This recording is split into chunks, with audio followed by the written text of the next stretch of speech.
आज हम बात करेंगे सूफी बुजुर्ग हजरत शाह मिस्किन वलीउल्लाह बाबा साहब के बारे में। बाबा साहब एक सूफी बुजुर्ग और मजहबी रहनुमा थे जिन्होंने रूहानी और सामाजिक इस्लाह के लिए काम किया। हजरत शाह मिस्कीन वलीउल्लाह बाबा साहब की वफात के बाद इनके शागिर्दों ने इस दरगाह को तामीर करवाया और यह मुकाम एक अहम मजहबी और रिवायती मुकाम बन गया है, जो लोगों के लिए एक रूहानी मुकाम के तौर पर मौजूद है। आपकी विलादत पाकिस्तान के पेशावर शहर में हुई। वहीं कुछ लोगों का यह भी मानना है कि आपकी विलादत अफगानिस्तान में हुई। पाकिस्तान के पेशावर शहर से होते हुए आप हिंदुस्तान की रियासत दिल्ली में तशरीफ लाए।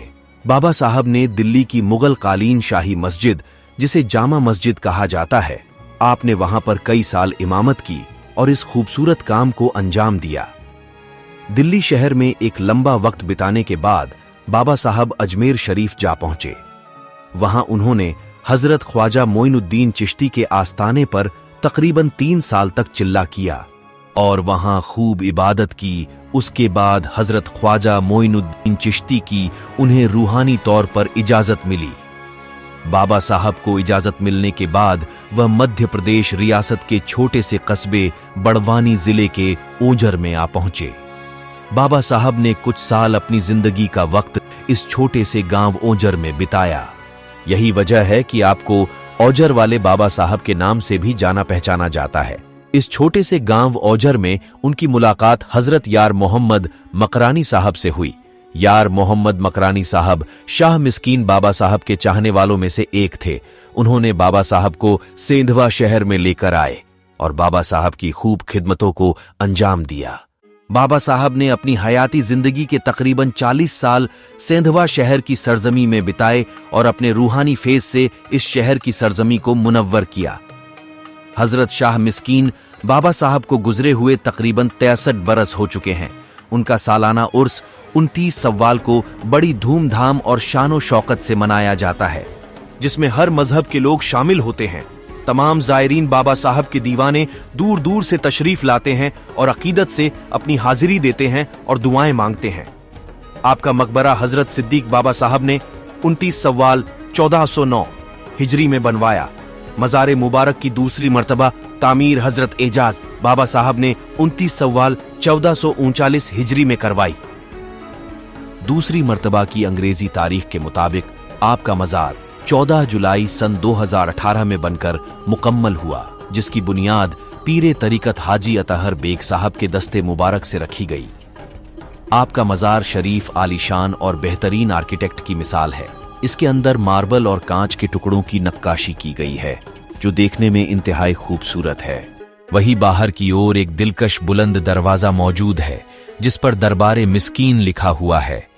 इसके अंदर मार्बल और कांच के टुकड़ों की नक्काशी की गई है, जो देखने में इंतहाई खूबसूरत है। बाबा साहब के रोजे के पास एक बेहद खूबसूरत वजनी चांदी का गेट मौजूद है।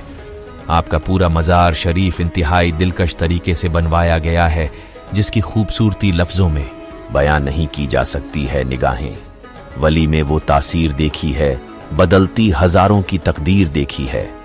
आपका मज़ार भारतीय रियासत मध्य प्रदेश के सेंधवा शहर में मौजूद है। जब मौज पे आई वो लहरें कतरे को समंदर कर डाला, ये उनकी रीत पुरानी है जिसे खाली देखा भर डाला। आदाब नाज़रीन, मैं हूँ आपका मेज़बान समीर खान। बाबा साहब के किस्से भी बड़े दिलचस्प हैं, हम उसे जानेंगे। इलियास मास्टर साहब की ज़बानी। इलियास मास्टर साहब हज़रत यार मोहम्मद मकरानी साहब के पोते हैं, जिन्होंने ओझर वाले बाबा साहब को ओझर से सेंधवा तशरीफ़ लाने में मदद की थी। आइए उनसे जानते हैं और मुखातिब होते हैं। जी अस्सलामु अलैकुम। मैं इलियास मोहम्मद मकरानी।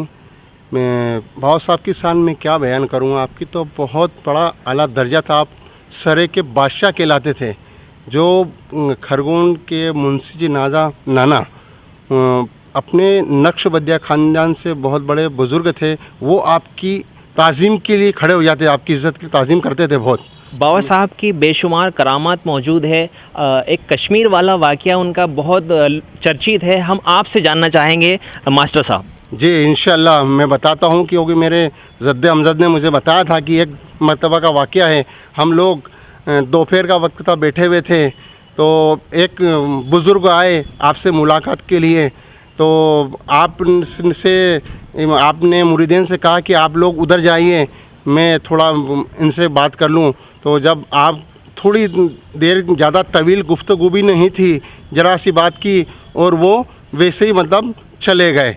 जब मुरीदीन आपके पास आए तो उन्होंने कहा कि बाबा साहब, मामूल के मुताबिक अपने यहाँ कोई भी मेहमान इस दर पे आता है तो चाय पिए बगैर अपने घर लौटता नहीं, जाता नहीं, लेकिन आज हम क्या देख रहे हैं, पहली बार देख रहे हैं। तो बाबा साहब ने कहा, अच्छा ये बात है, आपको मैं बताता हूँ कि कुछ लोग इधर देखो, इस साइड जाओ, कुछ इधर जाओ, देखो वो जो आए थे तुमको क्या नज़र आ रहे हैं क्या? तो सभी ने कहा, आके बाबा साहब के पास वापस लौट के कहा कि हमें तो कुछ भी नज़र नहीं आ रहा।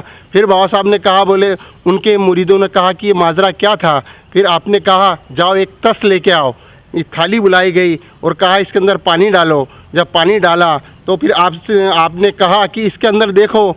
तो मुरीदीन थोड़ी देर के बाद क्या देखते हैं कि आसमान उस थाली के अंदर नज़र आ रहा है, नीला आसमान, और वही बुज़ुर्ग जो यहाँ पर बाबा साहब से गुफ्तगू के लिए आए थे वो रॉकेट की तरह आसमान में उड़ रहे हैं। जब हैरत अंगेज ये बात मुरीदों को समझ में नहीं, आपने पूछा, बाबा साहब हम क्या देख रहे हैं? बोले आप सही देख रहे हैं। बोले तो बोले बताओ, इन्होंने आपसे जो बात की है तो क्या बात की? और तवील बात भी नहीं की, थोड़ी सी बात की, ज़रा सी, और वापस वो चले गए। तो कहा कि वहाँ पर ये बुज़ुर्ग कश्मीर से आए हुए थे, कश्मीर में किसी अब्दाल का इंतकाल हो गया था, पर्दा किया था, तो ये मुझसे मशवरा लेने आए थे कि वहाँ पर किसे अब्दाल बनाया जाए। हज़रत शाह मिस्कीन वलीउल्लाह बाबा साहब आला हज़रत का एक शेर हमेशा कहा करते थे, हम उसे जानेंगे इलियास मास्टर साहब की ज़बानी। जी बाबा साहब अक्सर एक शेर कहा करते थे, अगर कोई भी बुज़ुर्गों के मुरीद अगर आपसे मुलाकात के लिए आते थे, जब वो जाते थे तो ये बात उनके मुरीदीन के बीच में शेयर करते थे और कहा करते थे, आँख वाले तेरा जोबन के तमाशा देखे। फिर जब उनके मुरीदीन को ये बात, इसका अर्थ समझ में नहीं आता था, बाबा साहब कहते थे, बेटा मुस्कुरा देते थे, आप मुस्कुरा देते थे कि बेटा बस इसको यहीं रहने दो, मेरे बाद में आपको ये चीज़ समझ में आएगी। बाबा साहब का विसाल किस शहर में हुआ था? कुछ लोग इंदौर भी कहते हैं, कुछ का मानना है कि उज्जैन भी है। इस जगहों की तस्दीक के बारे में बताइए। जी, मैं तस्दीक के बारे में आपको पूरी सही बात बताऊंगा, क्योंकि मेरे दादा अता मोहम्मद यार मोहम्मद खुद आपकी अयादत के लिए, जब आपको ऑपरेशन के लिए उज्जैन ले जाया गया था, तो मेरे दादा खुद वहाँ पर गए थे और हमारे दादा से कहा था कि बेटा आपसे मुलाकात की और कहा कि बेटा जाओ, बोले मेरा एक काम ज़रूर करना कि आपने आपके वालिद यार मोहम्मद अता मोहम्मद का 40वां कैसा किया था, वैसे ही बोले मेरा 40वां कर देना, मैं तेरे हर फ़र्ज से अदा हो जाऊँगा बेटा। इतना बोला था बस। बहुत शुक्रिया। ये थे इलियास मास्टर साहब, इन्होंने अपना कीमती वक्त निकाल के बाबा साहब के बारे में हमारे से गुफ्तगू की, हम इनके शुक्रगुजार हैं। अगर वीडियो पसंद आए दोस्तों तो वीडियो को ज़्यादा से ज़्यादा शेयर कीजिए, चैनल को सब्सक्राइब कीजिए और लाइक करना ना भूलें।